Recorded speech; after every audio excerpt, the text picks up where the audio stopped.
এখানে কেটে নিয়েছি চলে এলাম একটা নতুন রেসিপি নিয়ে। আজ বানাবো কাঁচা আমড়া দিয়ে মোরলা মাছের টক। চলুন রেসিপিটা দেখে নেওয়া যাক। এটাকেও পরিষ্কার করে ধুয়ে কেটে নিয়েছি।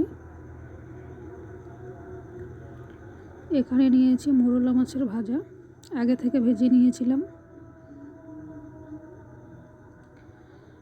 এখানে আছে সরষের বাটা, লঙ্কার গুঁড়ো, হলুদ গুঁড়ো আর 5 ফোড়ন। চলুন এবার রান্নাটা করে নেওয়া যাক। প্রথমে আমি কড়াইটা বসিয়ে দিয়েছি, তাতে তেল দিয়ে দিয়েছি গরম হতে। তেলটা গরম হয়ে গেছে, এরপর দিয়ে দিলাম 5 ফোড়ন সামান্য পরিমাণে। এটা একটু নেড়ে চেড়ে নিচ্ছি। এরপর দিয়ে দেবো কাঁচা আমড়া, যেটা কেটে রেখেছিলাম।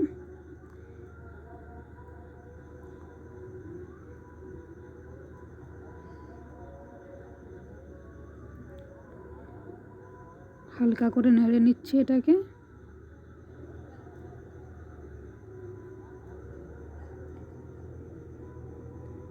এরপর দিয়ে দিচ্ছি কেটে রাখা বেগুন।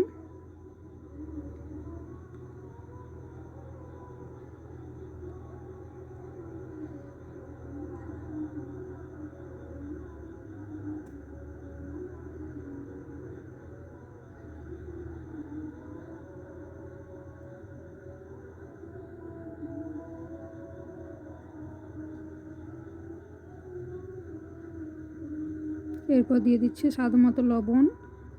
এরপর দিয়ে দেবো লঙ্কার গুঁড়ো আর হলুদের গুঁড়ো। এটাও নেড়ে নেব ভালো করে, একসাথে ভালোভাবে মাখিয়ে নিতে হবে বেগুনের সাথে।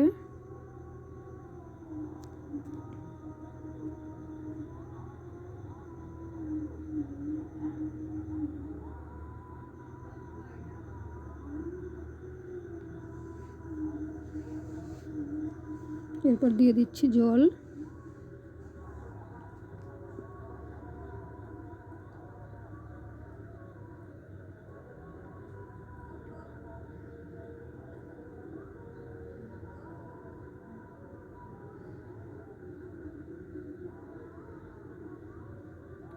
এবার ভালোভাবে হতে দেব।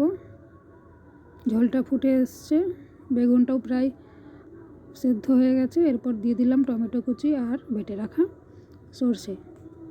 ভালোভাবে নেড়ে নেব, একসাথে মিশিয়ে নিচ্ছি ভালো করে এটাকে।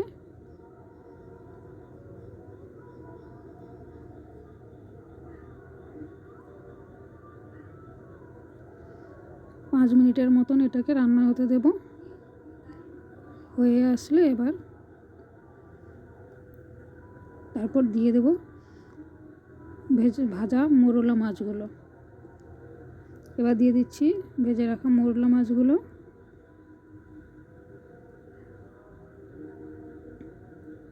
নেড়ে নিয়ে আর কিছুক্ষণের মতন একে হতে দেব। বেশিরভাগ রান্নাটা হয়েই গেছে, আর একটু হতে দেব।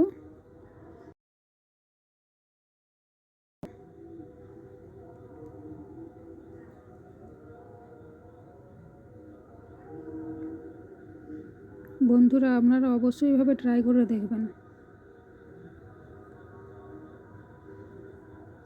অসাধারণ লাগে খেতে, আর কিছুই লাগবে না। এরকম একটা রেসিপি থাকলে অবশ্যই আপনারা বানিয়ে দেখবেন। ভালো লাগলে লাইক, শেয়ার, কমেন্ট করবেন আর পাশে থাকবেন সাবস্ক্রাইব করে। Thank you.